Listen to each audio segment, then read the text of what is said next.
Nah, kalau cinta kita kepada Rasulullah, cinta kita kepada zuriatnya. Al-faqihul muqaddam, zuriat Rasulullah. Nah, zuriat faqih muqaddam bertebaran di muka bumi. Ini salah satu manusia yang luar biasa istimewanya, yang mana aulia di berbagai penjuru dunia tidak terlepas daripada zuriat Al-Faqihul Muqaddam Muhammad bin Ali Ba'alawi. Di mana-mana di penjuru dunia ada wali-wali yang keturunan Al-Faqihul Muqaddam Muhammad bin Ali Ba'alawi. Al-Faqihul Muqaddam itu gelar yang diberikan kepada beliau. Al-Ustadzul A'zam, guru besar, seorang ahli fikih yang utama, terkemuka. Nama beliau adalah Muhammad bin Ali Ba'alawi. Beliau itu adalah syarif. Arti syarif itu adalah dikenal dengan sebutan keturunan atau zuriat Rasulullah sallallahu alaihi wasallam, atau bahasa kitanya Habib. Lazimnya disebut Habib. Kalau orang dulu menyebutnya syarif. Keturunan yang ke-17 daripada junjungan kita Nabi besar Muhammad sallallahu alaihi wasallam.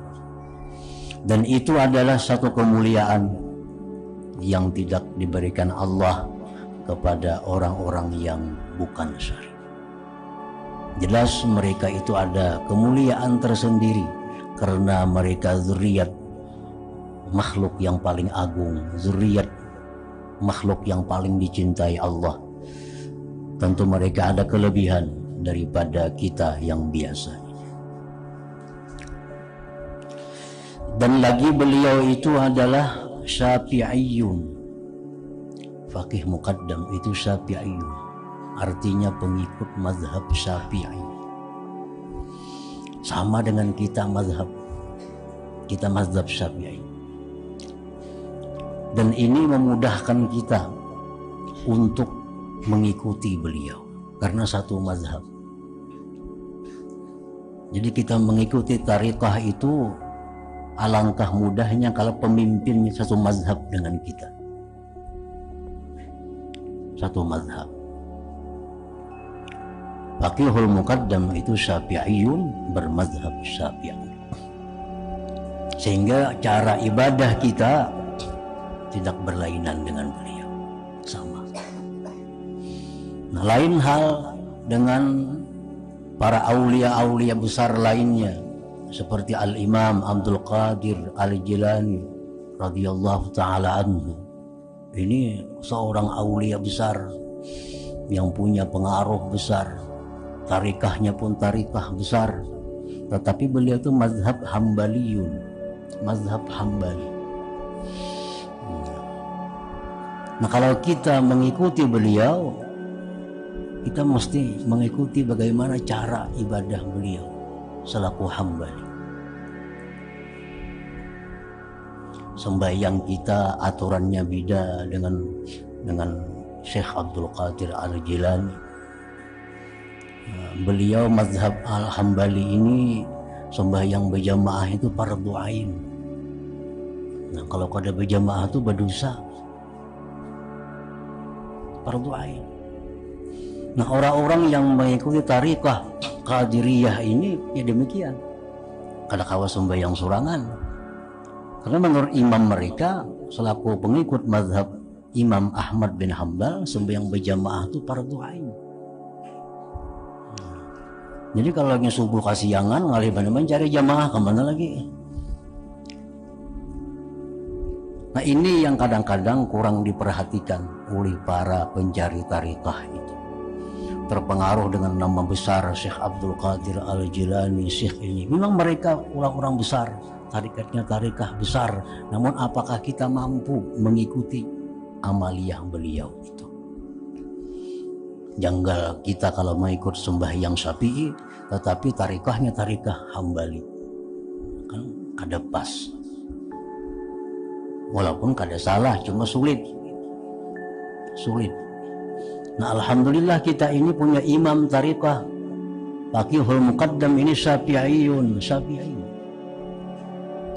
Sehingga amal ibadah kita yang fikih tidak ada bertentangan dengan kita. Jadi amaliyah kita mengikuti beliau, tata cara ibadah pun mengikuti beliau. Kada sulit. Jadi kita mengikuti imam kita kada setengah-setengah. Banyak orang yang mengikuti tarikah ini tapi fikihnya umpat Syafi'i. Nah, kan setengah-setengah ngarannya. Nah, ini kurang disadari oleh kebanyakan para pencari tarikah itu. Banyak tarikah-tarikah yang besar dari Syafi'i ini. Tarikah Syadziliyah yang imamnya itu Abdul Hasan Asy-Syadzili, Syafi'iyun. Syekh Muhammad Saman Al-Madani itu tarikah Syafi'iyun, beliau pengikut Syafi'i. Nah, kalau kita bertarikah itu mudah bagi kita. Ya, kalau mencari tarikah, carilah tarikah yang sesuai dengan mazhab kita yang sudah ada yang kita pelajari. Ini supaya kada menyulitkan kita sendiri. Nah, jadi itu suatu anugerah Allah kepada kita. Nah, kita diberikan mazhab yang sama dengan pemimpin kita, imam kita itu. Para muhibbin rahimakumullah. Dan lagi Imam Al-Faqihul Muqaddam ini sunniyun. Artinya apa? Berpaham ahlus sunnah wal jamaah. Paham ahlus sunnah wal jamaah ini yang diumpamakan oleh para ulama seperti susu. Nah, biasa ibu-ibu itu kalau makan satu makanan maka akan menghasilkan 3. Ada yang jadi susu, ada yang jadi darah, ada yang jadi kotoran. Nah, mazhab ahlus sunnah ini kalaban seperti susu itu. Ini mazhab ahlus sunnah wal jamaah, mazhab yang tidak mudah menyalahkan orang lain. Mazhab ahlus sunnah ini mazhab yang tidak mudah mengatakan sesat kepada orang lain. Nah, itu Al-Faqihul Muqaddam ini sunniyun, beliau pengikut ahlus sunnah wal jamaah. Tidak gampang menyebut sesat, syirik, kafir. Nah, itu bukan ajaran ahlus sunnah wal jamaah. Ini ajaran ahlus sunnah selalu mengajarkan kesejukan, kedamaian, ketentraman. Selalu mengambil jalan tengah. Nah, ini ahlus sunnah wal jamaah. Ada kelompok mazhab yang suka menyesatkan. Abu Bakar Siddiq itu sesat, Umar bin Khattab itu sesat, Utsman bin Affan itu sesat. Ada mazhab itu, dan ini puluhan juta pengikutnya di dunia ini. Nah, ahlus sunnah tidak demikian. Tetap ahlus sunnah ini selaku pecinta ahlu baitin Nabi dan juga pecinta kepada sahabat Rasul sallallahu alaihi wasallam. Memang sahabat itu bukan maksum, bukan seperti Nabi tanpa aib, tanpa celah. Tapi bagaimanapun celaknya sahabat itu, bagaimanapun kesalahan sahabat itu, tidak apa-apanya dibanding dengan kebaikan mereka. Mereka sembahyang dengan Rasulullah sallallahu alaihi wasallam. Mereka makan bersama Rasulullah sallallahu alaihi wasallam. Mereka berperang bersama Rasulullah sallallahu alaihi wasallam. Mereka bergaul dengan Rasulullah sallallahu alaihi wasallam. Kebaikan yang luar biasa. Mereka ada salah, itu biasa. Mereka manusia. Mereka bukan maksum, bukan seperti Nabi. Tapi bagaimanapun salahnya sahabat itu, jangan sampai mencap mereka adalah sesat. Nah, itu ahlus sunnah wal jamaah. Ini satu paham ahlus sunnah yang diumpamakan seperti susu. Ada mazhab yang suka mengkafirkan, menyesatkan. Nah, ahlus sunnah bukan mazhab yang suka menyesatkan. Ada kelompok-kelompok yang mengatakan bahwa orang yang melaksanakan maulid Nabi itu sesat. Nih, itu bukan ahlu sunnah. Bukan ahlu sunnah. Ahlu sunnah tidak suka tadlil, tidak suka menyesatkan orang. Orang yang melaksanakan maulid Nabi bid'ah yang sesat. Orang yang bertahlil bid'ah yang sesat. Orang yang bertawassul syirik, itu bukan ahlu sunnah. Bukan ahlu sunnah.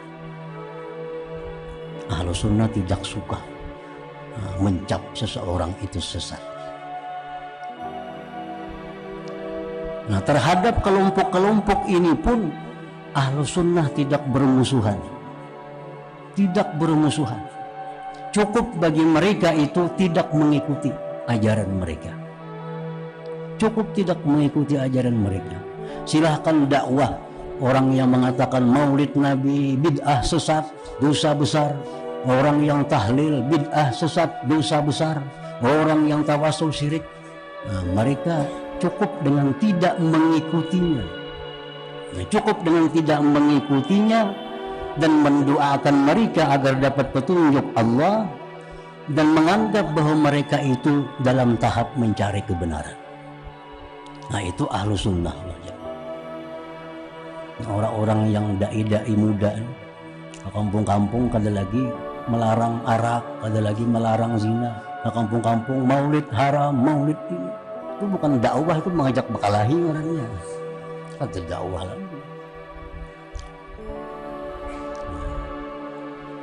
Ahlu sunnah tidak demikian. Kada perlu dalil melaksanakan maulid Nabi itu, kada perlu dalil Quran, kada perlu dalil hadis, dan kada perlu diajak berdebat orang-orang seperti itu. Diajak berdebat kada akan ada hasil. Cuma cukup bagi kita alasan bahwa sebuah universitas yang tertua di dunia Islam, Al-Azhar, yang melahirkan ribuan ulama, ribuan profesor, diadakan di sana maulid Nabi Sallallahu Alaihi Wasallam. Ini universitas tertua di dunia yang melahirkan ribuan ulama, ribuan profesor keluar di sana. Di sana di Masjid Al-Azhar itu dilaksanakan maulid Nabi Sallallahu Alaihi Wasallam. Itu dalilnya sudah. Dihadiri oleh para guru besar, mufti besar. Kadang-kadang kanakan ini nang bid'ah sesat macam-macam itu. Kalau orang-orang besar tuh, Profesor Dr. Syekh Ali Jum'ah, Profesor Dr. Mahmud Saltu, mereka maulid Nabi Sallallahu Alaihi Wasallam. Itu jadi alasan kada perlu dalil Quran, hadis kada perlu. Nah, ahlu sunnah adalah satu mazhab, satu paham, i'tikad yang tidak suka menyalahkan, menyesatkan, menganggap sesat kepada orang lain. Al-Faqihul Muqaddam ini, imam kita ini sunniyun, beliau adalah penganut ajaran ahlu sunnah wal jamaah. Memilih pemimpin, bupati, gubernur, presiden, pilih yang ahlu sunnah. Pilih yang ahlu sunnah. Yang jelas ahlu sunnah. Jangan yang hanya politik ahlu sunnah. Itu ahlu sunnah.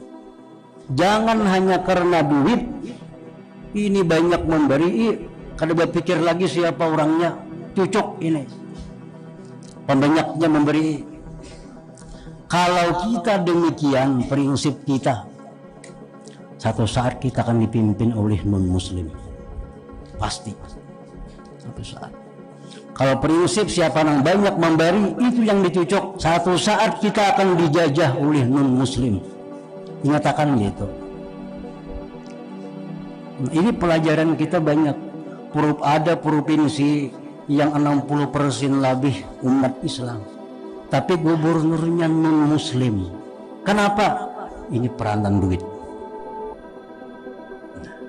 Ada kabupaten yang penduduk muslimnya itu lebih 80%, muslimnya lebih 80%, bupatinya non muslim.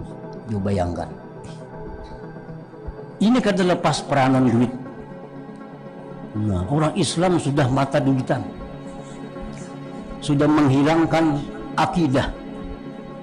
Coba bayangkan, ini terjadi ada berapa ratus kilometer dari kita, kabupaten yang sekian banyak muslim, 80% muslim, bupatinya non muslim karena duit. Nah, jadi kita pilih pemimpin itu yang muslim, berhubung kita mayoritas ahlu sunnah, pilih yang ahlu sunnah wal jamaah. Masalah duit itu nomor 2, nomor 3. Mun ahlu sunnah duitnya banyak, alhamdulillah itu. Tapi jangan sampai yang banyak ini yang bukan ahlu sunnah itu yang dipilih.